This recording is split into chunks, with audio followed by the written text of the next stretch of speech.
صدر ٹرمپ نے ایران کے صدر مسعود پزشکیان کے بارے میں کہا، اسے بہتر ہوگا کہ اپنی زبان پر قابو رکھے، اپنا منہ بند رکھے۔ حاصل کرنے سے ایران نے فائدے، اتنی بڑی فوجی کامیابی کے بعد لگتا ہے کہ وہ زیورخ میں کھوتا ہوا نظر آ رہا ہے ہمیں۔ رہبر کی طرف سے محمد باقر قالیباف کو کہا گیا تھا کہ تم مت جاؤ سوئٹزرلینڈ، لیکن وہ پھر بھی گئے۔ زیورخ کے اجلاس کے آخر میں ایرانی وفد نے امریکی وفد کے ساتھ جوائنٹ فوٹوگراف بنوانے سے انکار کر دیا۔ اب دیکھتے ہیں کہ صدر ٹرمپ کی دھمکیوں کے بعد محمد قالیباف کی قیادت والا ایرانی وفد زیورخ میں ٹھہرتا ہے یا واپس تہران روانہ ہو جاتا ہے۔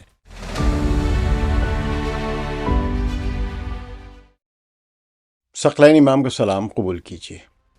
جہاں ایک طرف سوئٹزرلینڈ کے شہر زیورخ میں ہونے والے امریکہ اور ایران کے درمیان اعلیٰ سطحی مذاکرات جاری ہیں، تو امریکی صدر ڈونلڈ ٹرمپ اپنی عادت سے مجبور ہوتے ہوئے انہوں نے پھر ایک نئی دھمکی داغ دی ہے کہ اگر معاہدہ نہ ہوا تو امریکہ اسٹریٹ آف ہرمز پر اپنا ٹول ٹیکس نافذ کر دے گا۔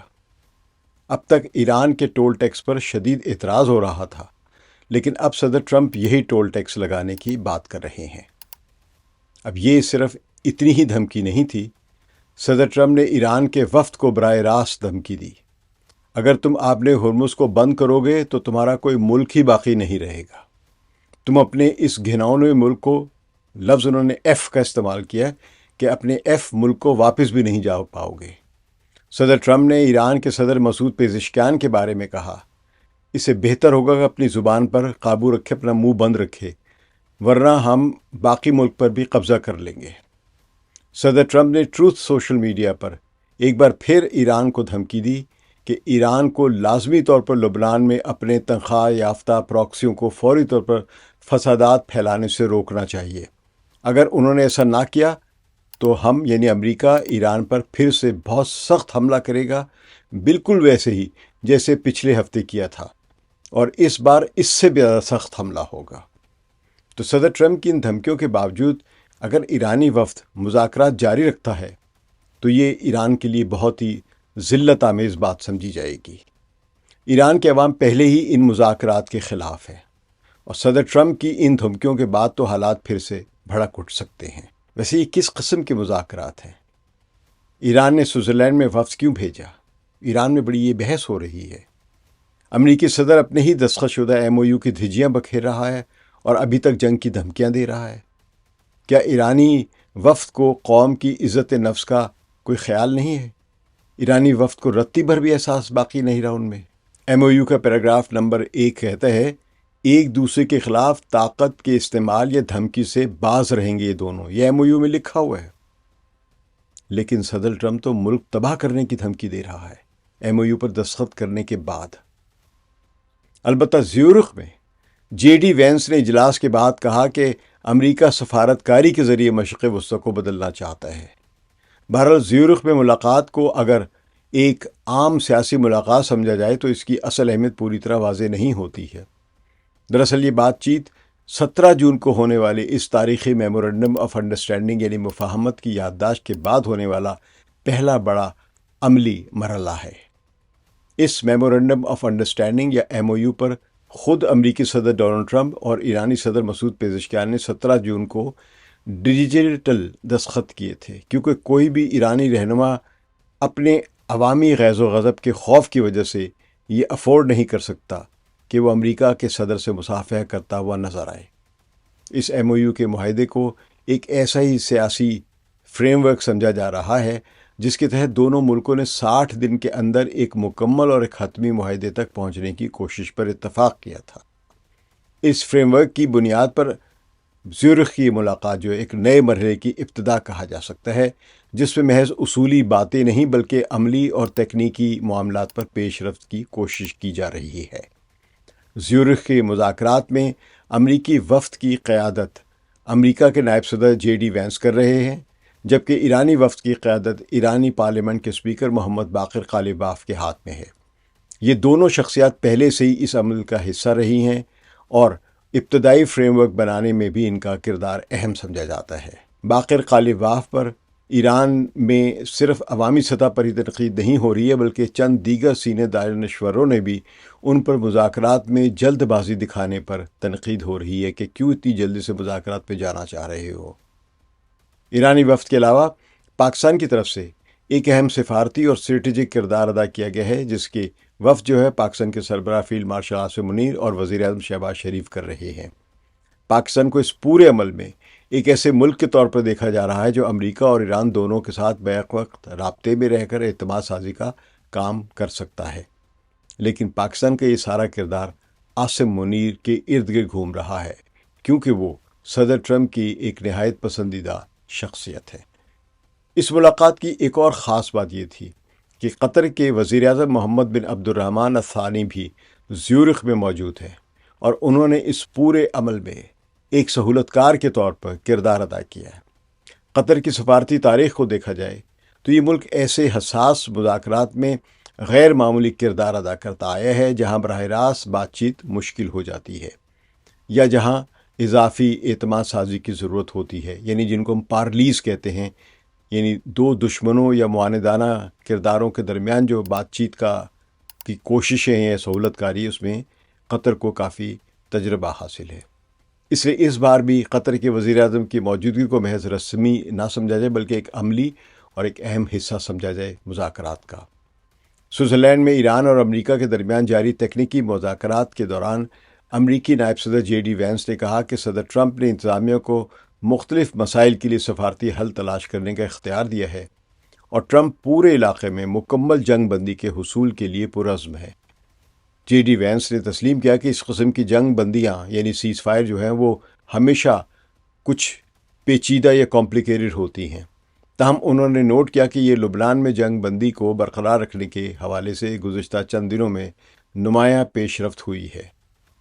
اگرچہ وینس نے اشارہ کیا کہ ایران روایتی طور پر علاقائی عدم استحکام کا محرک رہا، یعنی وہ ایران پر الزام لگا رہے کہ اس کی وجہ سے خطے میں عدم استحکام رہا ہے، تاہم انہوں نے زور دیا کہ ٹرمپ نے انتظامیہ کو ہدایت کی ہے کہ وہ ایران کے عوام کے ساتھ اپنے تعلقات کو تبدیل کرنے کے لیے ایک نئے چیپٹر کو شروع کریں۔ نائب صدر جے ڈی وینس کے مطابق گزشتہ چند گھنٹوں میں قابل ذکر پیش رفت ہوئی ہے، اور مجموعی مقصد مستقل طور پر تعلقات کو بدلنا اور سفارتکاری کے ذریعے مشرق وسطیٰ کے حالات کو بہتر کرنا ہے، یہ جے ڈی وینس نے زیورخ میں کہا ہے۔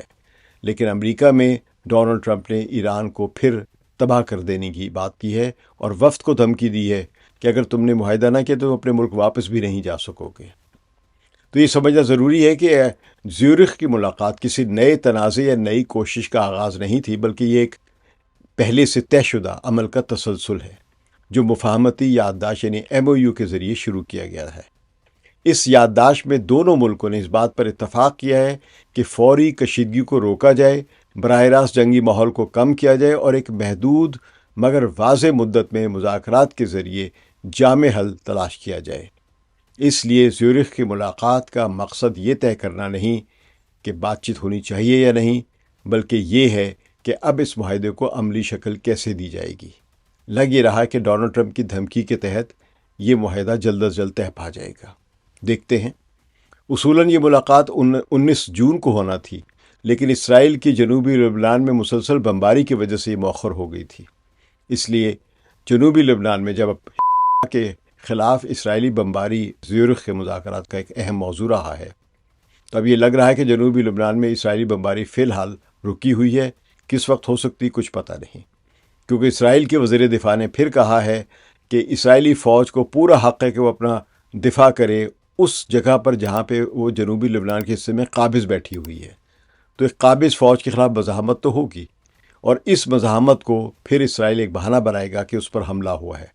بھئی آپ جنوبی لبنان میں بیٹھے ہوئے کیوں ہوں؟ وہاں سے وڈرا کرو، وہ تمہارا علاقہ تو نہیں، وہ اسرائیل کا علاقہ نہیں، وہ جنوبی لبنان ہے۔ بہرحال زیورخ کے مذاکرات کا سب سے اہم اور حساس موضوع ایران کا جوہری پروگرام تھا۔ امریکہ کی طرف سے یہ موقف سامنے آیا کہ کسی بھی حتمی معاہدے میں یہ ضمانت ہونی چاہیے کہ ایران جوہری ہتھیار بنانے کی طرف نہیں جائے گا، اور اس کے لیے سخت نگرانی اور بین الاقوامی معائنہ کا نظام ضروری ہوگا۔ دوسری طرف ایران کا موقف یہ تھا کہ اسے پرامن مقاصد کے لیے یورینیم کی انریچمنٹ کا حق حاصل ہے، اور اس حق کو تسلیم کے بغیر کوئی بھی معاہدہ ممکن نہیں ہے۔ اس اختلاف نے آج کی گفتگو کو کافی پیچیدہ بنا دیا ہے، لیکن دونوں طرف سے یہ بھی اشارہ دیا گیا ہے کہ مکمل بندش کے بجائے کوئی درمیانی راستہ تلاش کیا جا سکتا ہے۔ معاشی پابندیاں بھی اس ملاقات کا ایک مرکزی حصہ تھی۔ ایران کی معیشت پر برسوں سے عائد پابندیاں اس لیے سب سے بڑا مسئلہ بنی ہوئی ہیں، یعنی اس مذاکرات کے موقع پر بھی اور ابھی تک بھی۔ ایرانی وفد نے واضح طور پر کہا کہ اگر کسی معاہدے کی طرف جانا ہے تو اس کا سب سے پہلا فائدہ عوام کو نظر آنا چاہیے، یعنی اگر پیش رفت میں عوام کو فائدہ نہیں ہوتا تو عوام اس مذاکرات کی حمایت نہیں کریں گے، اور اس کے لیے پابندیوں میں نرمی جو ہے، یعنی ان کو لفٹ کرنا جو ہے پابندیوں کو، سینکشنز کو، وہ ناگزیر ہے۔ تو امریکی وفد کا موقف یہ تھا کہ پابندیاں مرحلہ وار ہٹائی جا سکتی ہیں، لیکن اس کا انحصار اس بات پر ہوگا کہ ایران اپنے وعدوں پر کس حد تک عمل کرتا ہے۔ اب یہ ایران اپنے ہی پیسے مانگ رہا ہے، اپنا ہی حق مانگ رہا ہے، اور امریکہ کو کوئی قانونی حق کسی بھی اقوام متحدہ کی قرارداد کے مطابق کوئی حق نہیں ہے۔ لیکن ایران کے وفد کی جلد بازی نے اور بہت جلد ایم او یو پر دستخط کر دینے کی وجہ سے امریکہ کی پوزیشن پھر ایک دم سے بہتر کر دی ہے، اور ایران اب پھر ایک مسکین اور کیا کہہ لیں کہ منکسر قسم کا ایک وفد ہے جو اس میز پہ بیٹھا ہوا ہے، جو اپنے حق مانگ رہا ہے، اور امریکہ کہہ رہا ہے ہم دیکھیں گے، دیکھتے ہیں، بیٹھو انتظار کرو ابھی۔ تو اس نقطے پر دونوں فریقوں کے درمیان سب سے زیادہ بحث ہوئی، کیونکہ دونوں اپنی اپنی ترجیحات میں کسی بڑی تبدیلی کے لیے فوری طور پر تیار نہیں تھے۔ اگر ایران ایم او یو پر دستخط نہ کرتا اتنی جلدی تو ایران کی باتیں اور بھی مانی جاتی۔ ایک اور اہم مسئلہ ایران کے منجمد اثاثوں کا تھا، جو مختلف ممالک میں بند ہے۔ ایران کا مطالبہ ہے کہ ان اثاثوں تک اسے فوری یا کم از کم مرحلہ وار رسائی دی جائے تاکہ اس کی معیشت کو سہارا مل سکے۔ اس کے بدلے میں امریکہ چاہتا ہے کہ ان رقوم کی واپسی یا استعمال ایک سخت نگرانی کے نظام کے تحت ہو، تاکہ یہ یقینی بنایا جا سکے کہ یہ وسائل کسی جنگ میں یا کسی جنگ کی تیاری میں استعمال نہ ہوں۔ یہ ایران کے لیے ایک ہیوملیٹنگ شرط ہے، لیکن ایران نے اسے قبول کیا، جس پر ایران کے اندر کافی تنقید ہو رہی ہے۔ تو ایران کی جو برتری تھی اس جنگ کے بعد، وہ برتری لگتا ہے کم ہو گئی ہے۔ آپ نے ہرمز کا مسئلہ بھی آج کی گفتگو میں نمایاں رہا ہے۔ یہ دنیا کے سب سے اہم بحری راستوں میں سے ایک ہے، جہاں سے عالمی توانائی کا بڑا حصہ گزرتا ہے۔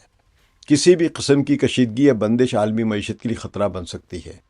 امریکہ چاہتا ہے کہ اس راستے کو مکمل طور پر کھلا رکھا جائے، جبکہ ایران اسے ایک اسٹریٹجک دباؤ کے طور پر دیکھتا ہے، اور وہ آبِ ہرمز کو اپنی خود مختاری کا، یعنی اپنی آزاد حصہ سمجھتا ہے، اپنے آزاد ملک کے طور پہ اس کا اپنا حصہ سمجھتا ہے، اور کہتا ہے کہ اس کے لیے اس معاملے پر بھی ایک درمیانی راستہ تلاش کرنے کی کوشش کی گئی ہے وہاں پہ، تاکہ خطے میں کشیدگی کم ہو اور تجارتی راستے محفوظ ہو سکے۔ ایران کی اس نرمی کی وجہ سے اب امریکہ اس پر چڑھائی شروع کر دے گا۔ مذاکرات میں ایسے ہوتا ہے جب ایک ملک ایک بار کمزوری دکھا دیتا ہے کہ اس کو پیسوں کی ضرورت ہے، اس کو بہت زیادہ پیسے چاہیے، بھوک رنگ مچی ہوئی ہے، تو جس نے دینا ہے وہ سر پہ چڑھ جاتا ہے۔ اب امریکہ ایران کے ساتھ وہی حرکت کرے گا جو کسی مفتوح قوم کے ساتھ کرتا ہے۔ اب تک ایران فاتح ہے یا کامیاب نظر آ رہا تھا، لیکن ان مذاکرات کے بعد جو امریکی صدر ڈونلڈ ٹرمپ کا جو بیان آیا ہے، اس سے ایران کی اب کمزوری دنیا میں نظر آ رہی ہے۔ لبنان اور وسیع علاقائی سیکیورٹی کے معاملات بھی اسی گفتگو کا حصہ تھے۔ ایران کا کہنا تھا کہ خطے میں جاری تنازعات، خاص طور پر اور اسرائیل کے درمیان کشیدگی کو نظر انداز نہیں کیا جا سکتا ہے۔ امریکہ کا موقف یہ تھا کہ اگرچہ علاقائی مسائل اہم ہیں، لیکن انہیں مرکزی معاہدے کے عمل کو روکنے کا ذریعہ نہیں بننا چاہیے۔ یعنی اسی ایم او یو کے پوائنٹ نمبر 1 پر ہی اختلاف ہو گیا، جس میں کہا گیا تھا پورے خطے میں جنگ بند ہوگی، لیکن امریکہ کا موقف یہ مل رہا ہے کہ پورے خطے میں جنگ بند ہو نہ ہو، مذاکرات جاری رہنے چاہیے، اور ایران نے یہ مذاکرات شروع کر دیے ہیں۔ تو اس کا مطلب یہ ہے کہ لبنان میں اب ہلکی بھلکی موسیقی اسرائیل جب چاہے گا کرتا رہے گا۔ تو اس اختلاف نے بھی بات چیت کو مزید پیچیدہ بنایا، لیکن دونوں فریق اس بات پر متفق نظر آئے کہ ان کے مسائل کو بھی کسی نہ کسی شکل میں مستقبل کے معاہدے کا حصہ بنایا جائے گا۔ فی الحال جنوبی لبنان میں اسرائیلی حملے رکے ہوئے ہیں، دیکھتے ہیں کہ کب دوبارہ بمباری ہوتی ہے۔ اسرائیل نے اس وقت جنوبی لبنان کے جنوب کے لیے ایک حصے پر قبضہ کیا ہوا ہے، جہاں پہ لوگ مزاحمت تو کریں گے۔ پاکستان کا کردار اس پورے عمل میں بہت نمایاں رہا ہے۔ عاصم منیر اور شہباز شریف کی قیادت میں پاکستانی وفد نے کوشش کی کہ دونوں فریقوں کے درمیان اعتماد کی کمی کو کم کیا جائے۔ پاکستان کا موقف زیادہ تر عملی اور درمیانی راستے تلاش کرنے پر مبنی تھا۔ جب بھی امریکہ اور ایران کے درمیان بات سخت ہوئی تو پاکستان کی طرف سے ایسے نکات سامنے لائے گئے جو دونوں کے لیے قابل قبول ہو سکتے تھے، حالانکہ ایران نے کہیں بھی عقل استعمال نہیں کی ہے۔ میں اگر سچی بات کروں، ایم او یو کا تصور اس معاہدے میں غلط ہے۔ ایم او یو تو بزنس کوآپریشن کے ہوتا ہے، جس میں یہ ہو جاتا ہے کہ ہم نے کرنا ہے وہ ایک ڈیم بنانا کسی کمپنی نے کسی ملک میں جا کے، تو اس ملک کے ساتھ جا کے ایم او یو سائن کرے گی کہ ہاں ہم بنانا چاہتے ہیں، اس میں کوئی ضمانت نہیں تھی، کوئی کچھ نہیں ہوتی۔ لیکن اس ایم او یو کے لیے ایرانیوں نے یہ ضمانت مانگی تھی کہ ان کے پیسے ملیں گے اور ان کے یہ کام ہو جائیں گے، جنوبی لبنان میں بھی جنگ بند ہو جائے گی، پھر ہم بیٹھیں گے ایک ساتھ۔ لیکن اب پتہ چلا جب وہ ایک ساتھ بیٹھے ہیں تو ایران کو ٹھینگا مل رہا ہے۔ اسی وجہ سے پاکستان کے اس پورے کردار میں ایک بظاہر تو عملی پل کے طور پہ دیکھا جاتا ہے، لیکن دوسری طرف اس کو امریکہ کے لیے ایک سہولت کاری بھی سمجھا جا رہا ہے۔ قطر کی موجودگی نے اس مذاکراتی ماحول کو مزید بہرحال مضبوط کیا، کیونکہ قطر کا اپنا ایک تجربہ ہے۔ تو محمد بن عبد الرحمن الثانی جو کہ وزیر اعظم ہیں قطر کے، وہ زیادہ تر پس پردہ سفارتکاری کا کردار ادا کرتے ہیں، اور وہ پاکستان کی طرف بہت زیادہ ہیڈ لائنز نہیں لگواتے کہ پاکستان نے دنیا میں یہ کرا دیا، وہ کرا دیا، عاصم منیر نے یہ کر دیا، وہ کر دیا۔ یہ اصل میں جو پاکستان کردار ادا کر رہا ہے، یہ ایران اور امریکہ کے درمیان دوستی سے زیادہ پاکستان کے اندر کی سیاست کر رہا ہے۔ تو بہرحال یہ ایک جو کام ہو رہا ہے ہم دیکھ رہے ہیں، قطر کی سفارتکاری کا انداز زیادہ نرم اور لچکدار سمجھا جاتا ہے، جس کی وجہ سے ایسے معاملات میں وہ مدد زیادہ دے سکتا ہے اور سہولت کاری کا اچھا کردار ادا کر سکتا ہے۔ تو زیورخ کی ملاقات کا سب سے اہم نتیجہ یہ تھا کہ کسی بھی فریق نے بہرحال ابھی تک مذاکرات کو ترک نہیں کیا ہے۔ اختلافات برقرار ہیں، لیکن بات چیت کا سلسلہ جاری رکھنے پر اتفاق موجود ہے۔ اب یہ اتفاق کب تک موجود رہتا ہے ڈونلڈ ٹرمپ کے بیانات کے بعد، یہ ہم ابھی دیکھتے ہیں۔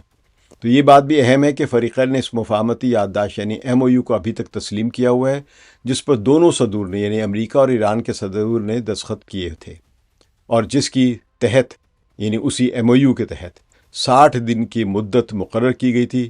اس کا مطلب یہ ہے کہ وقت کا دباؤ اب مذاکرات کا ایک اہم عنصر بن چکا ہے، اور آنے والے دنوں میں فیصلے کی رفتار تیز ہونا ضروری سمجھی جائے گی۔ لیکن جس طرح مذاکرات ہو رہے ہیں، جو ایران نے سوچا ہوا تھا کہ یہ باتیں طے پا چکی ہوئی ہیں، وہ اسے نہیں ملتی نظر آ رہی ہیں۔ مثلا لبنان میں مکمل جنگ بندی ہمیں نظر نہیں آ رہی ہے، بمباری اسرائیل نے روکی ہے تاکہ آج کا اجلاس ہو جائے، زیورخ کا اجلاس ہو جائے۔ آئندہ کیا ہوتا ہے ہمیں کچھ معلوم نہیں، آئندہ 60 دنوں میں اسرائیل کتنی مرتبہ حملے کرتا ہے یہ بھی ہم ابھی دیکھیں گے۔ تو اگر ممکنہ مرحلے کی بات کی جائے، یعنی آئندہ کا ممکنہ عمل دیکھا جائے، تو توقع کی جا رہی ہے کہ بات چیت مزید تکنیکی سطح پر چلی جائے گی۔ لیکن آج کی جو بنیادی اختلافات گفتگو ہوئی ہے، وہاں کل ممکن ہے کہ مسودہ سازی کا عمل شروع ہو، یا شاید نکات ایکسچینج ہو، اور اس میں یہ طے کرنے کی کوشش کی جائے کہ کون سے الفاظ معاہدے میں شامل کیے جائیں، یعنی جو بھی 60 دنوں میں بننا ہے، اور پابندیوں میں نرمی کس ترتیب سے ہوگی، اور نیوکلیر پروگرام جو ہے اس کی نگرانی کا نظام کیسے بنایا جائے گا، اور ایران کے فروزن ایسٹ جو ہیں ان کی واپسی کا طریقہ کار کیا ہوگا۔ یعنی ایران کے جو بڑی بنیادی جو پیچیدہ مسائل ہیں وہ ابھی تک حل نہیں ہو رہے ہیں، اور اسی سارے کے سارے عمل میں صدر ٹرمپ کے بیانات آنا شروع ہو گئے ہیں۔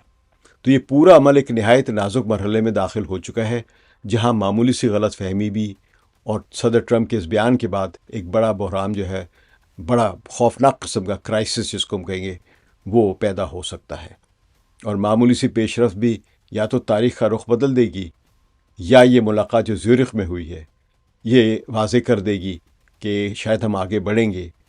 لیکن ابھی ہمیں کچھ نہیں کہہ سکتے، کیونکہ ابھی باقاعدہ ایران کا وفد واپس نہیں گیا ہے، دروازے بھی بند نہیں ہوئے ہیں۔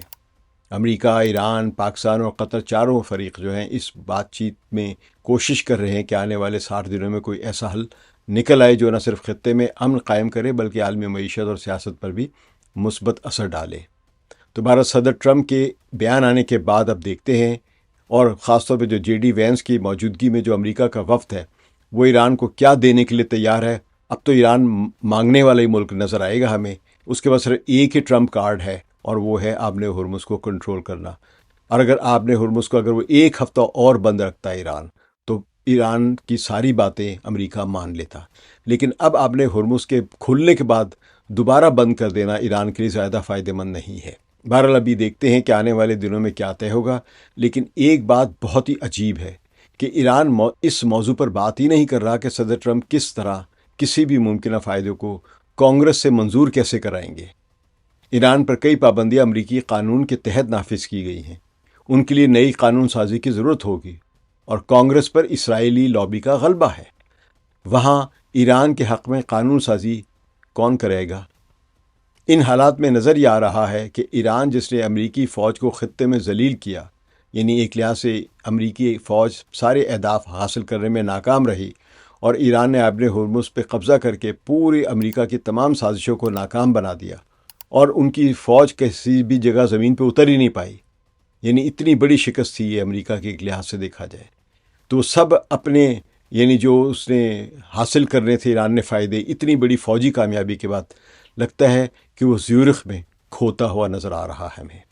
اب وہاں پہ زیورخ میں ایران ایک مسکین اور تابع دار ملک بنتا ہوا نظر آ رہا ہے، جس کے حکمران یہ سمجھتے ہیں کہ اس وقت چند ارب ڈالر مل جائیں تو ایران کا جو حکمران طبقہ ہے اس کا کام چل جائے گا۔ ایران اپنی میدان جنگ کی کامیابی مذاکرات کی میز پر منوا سکے یا نہ منوا سکے، یہ ہم دیکھ رہے ہیں۔ مشکل کام نظر آ رہا ہے ایران کے لیے۔ اب لگ رہا ہے کہ ایران جو ہے وہ امریکہ کی ٹرمز تسلیم کرے گا تو اس سے فائدہ ہوگا، کیونکہ ایران نے اپنا ٹرمپ کا کارڈ کھو دیا ہوا ہے۔ اس کا آبِ ہرمز پہ کنٹرول ابھی بھی ہے اس طرح جس طرح کہ وہ کہہ رہا ہے، لیکن پہلے جیسا نہیں رہا ہے۔ اب وہ ایک بار کھل گئی ہے تو ایک دم سے دوبارہ بند کرنا آسان کام نہیں ہے، کیونکہ اس وقت ایران کوئی بھی کائنیٹک ایکشن یعنی کوئی فوجی کارروائی نہیں کرے گا، کیونکہ اس نے MOU پر سائن کیا ہوا ہے۔ بہرحال زیورخ کے اجلاس کے آخر میں ایرانی وفد نے امریکی وفد کے ساتھ جوائنٹ فوٹوگراف بنوانے سے انکار کر دیا۔ ہم جانتے ہیں کہ کیوں۔ اب دیکھتے ہیں کہ صدر ٹرمپ کی دھمکیوں کے بعد محمد قالیباف کی قیادت والا ایرانی وفد زیورخ میں ٹھہرتا ہے یا واپس تہران روانہ ہو جاتا ہے۔ اور جب یہ وفد محمد باقر قالیباف کی قیادت میں ایران سے زیورخ جا رہا تھا سوئٹزرلینڈ، تو وہیں پہ اعتراضات بہت زیادہ ہو رہے تھے۔ بلکہ ایک ممبر پارلیمان جو ایرانی ہے، محمود نبویان، اس نے تو صاف یہ کہا ہے کہ رہبر کی طرف سے محمد باقر قالیباف کو کہا گیا تھا کہ تم مت جاؤ سوئٹزرلینڈ، لیکن وہ پھر بھی گئے۔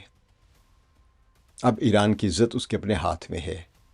شکریہ۔ ثقلین امام کو اجازت دیجیے۔ خدا حافظ۔